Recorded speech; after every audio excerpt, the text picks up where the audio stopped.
ज्या विद्यार्थ्यांनी Maharashtra state काउन्सिलिंगचा application form भरून ठेवला होता आणि एमबीबीएस बीडीएसची चॉईस फिलिंग केली होती, पण एमबीबीएसचा कट ऑफ जास्त गेला म्हणून त्यांना सीट अलॉटमेंट झालं नव्हतं आणि त्यांनी बीएमएसची जी आहे ती चॉईस फिलिंग केलेली नव्हती, किंवा असे विद्यार्थी होते त्यांनी की फक्त बीएमएस बीएचएमएसची चॉईस फिलिंग केलेली होती आणि त्यांना कुठल्याही प्रकारे सीट अलॉटमेंट जे आहे ते झालेलं नव्हतं.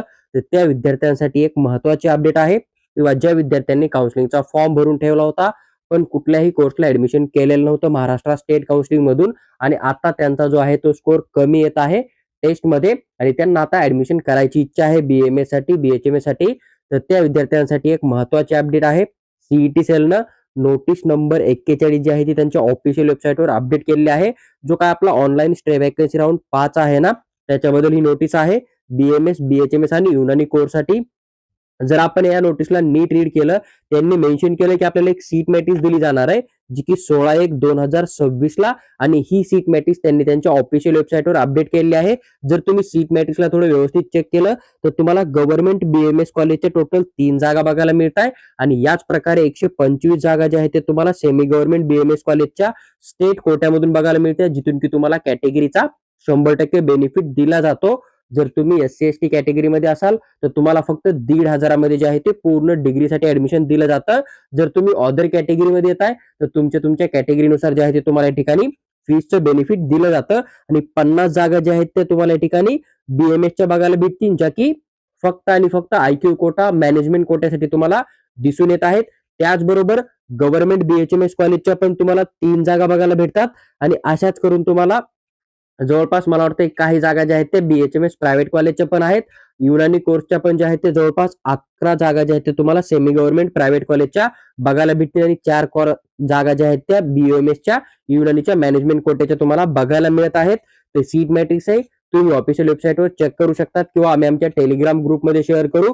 तिथून तुम्हाला जे आहे ते सीट मॅट्रिक्स कोणत्या कॉलेजमध्ये किती जागा आहे याची खात्रीशीर अपडेट मिळून जाईल. आता महत्वाचं काम काय आहे तर कॅप राऊंड 5 जो आहे ना स्टे वॅकन्सी वाला, याची चॉईस फिलिंग सीईटी सेलने सुरू केलेली आहे, आणि आपल्याला 17/1/2026 ते 18/1/2026 संध्याकाळी 11:59 पर्यंत टाइम दिला आहे. जर तुम्ही ऍप्लिकेशन फॉर्म भरला असेल, तुम्हाला आतापर्यंत एमबीबीएस बीडीएस बीएमएस बीएचएमएस ला कुठल्याही प्रकारे सीट अलॉटमेंट झालं नसेल स्टेट कोटा किंवा ऑल इंडिया कोट्यामधून, तर तुम्हाला या राऊंडला 100% एलिजिबल केलं जात आहे. जर तुम्ही फिजिओथेरपीला जरी ऍडमिशन केलं असेल तरी पण तुम्ही या राऊंड मध्ये पार्टिसिपेट करून जे आहे ते एक सीट अलॉटमेंट करून घेऊ शकतात. फक्त तुम्हाला जे आहे ती चॉईस फिलिंग करणं आहे. तुम्ही आतापर्यंत जी काय चॉईस फिलिंग केलेली होती ना, ती तुमची 0 मानली जाणार आहे. जे विद्यार्थी या राऊंडला चॉईस फिलिंग करतील त्याच विद्यार्थ्यांना या ठिकाणी सीट अलॉटमेंट केलं जाणार आहे. जर तुम्ही चॉईस फिलिंग नाही केली तर तुम्हाला कुठल्याही प्रकारे सीट अलॉटमेंट केलं जाणार नाही, आणि आपला जो निकाल आहे या राऊंडचा 19/1/2026 ला लागणार आहे. त्याचबरोबर जर तुम्हाला फिजिकल जॉईनिंगचा टाइम बघितला तर 20/1/2026 ते 23/1/2026 संध्याकाळी 5:30 वाजेपर्यंत तुम्ही या ठिकाणी आपलं ऍडमिशन करू शकता. जे कॉलेज तुम्हाला अलॉटमेंट झालं त्या कॉलेजमध्ये, किंवा जर एखाद्या विद्यार्थ्याला कॉलेज अलॉटमेंट झालं गव्हर्नमेंट बीएमएसचं किंवा प्रायव्हेट बीएमएसचं, आणि त्याला वाटतंय की मला या कॉलेजमध्ये ऍडमिशन नाही करायचं, कॉलेजला व्हिजिट केल्याच्या नंतर कॉलेज नाही आवडलं म्हणून, तर तो विद्यार्थी तिथून फ्री एक्झिट करू शकतो. तुम्हाला कुठल्याही प्रकारे पेनल्टी लागू होत नाही. ही गोष्ट तुम्हाला आठवण ठेवणं. कट ऑफ डेट जी आहे ती कट ऑफ डेट तुम्हाला या ठिकाणी दिसून येत आहे 23/1/2026 तुम्हाला या ठिकाणी कट ऑफ डेट बघायला मिळते. पण जर तुम्हाला सीट अलॉटमेंट झालं तुम्ही जर ऍडमिशन केलं तर तुम्हाला 23/1/2026 संध्याकाळी 5:30 नंतर पेनल्टी लागू होते, जी की ग्रुप डी साठी 3 लाखाची असते. ही गोष्ट लक्षात ठेवा. आता जर तुम्ही रूल बघितले तर ज्या विद्यार्थ्यांना आतापर्यंत सीट अलॉटमेंट झालं होतं कॅप राऊंड स्टे वॅकन्सी 4 पर्यंत, तर ते विद्यार्थी या राऊंडला एलिजिबल नसतात. ही गोष्ट लक्षात ठेवा.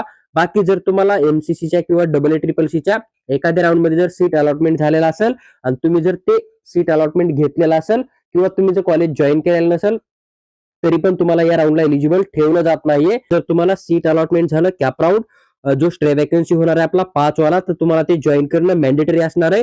जर तुम्हाला कॉलेज घेणं असेल, ऍडमिशन साठी तुम्ही तयार असाल तरच तुम्ही चॉईस फिलिंग करा, अन्यथा कुठल्याही प्रकारे चॉईस फिलिंग करू नका. आणि तुम्हाला जी काय फीस वगैरे सबमिट करायची ना ती पूर्ण डीडीच्या फॉर्म मध्ये सबमिट करायची. ही गोष्ट लक्षात ठेवा.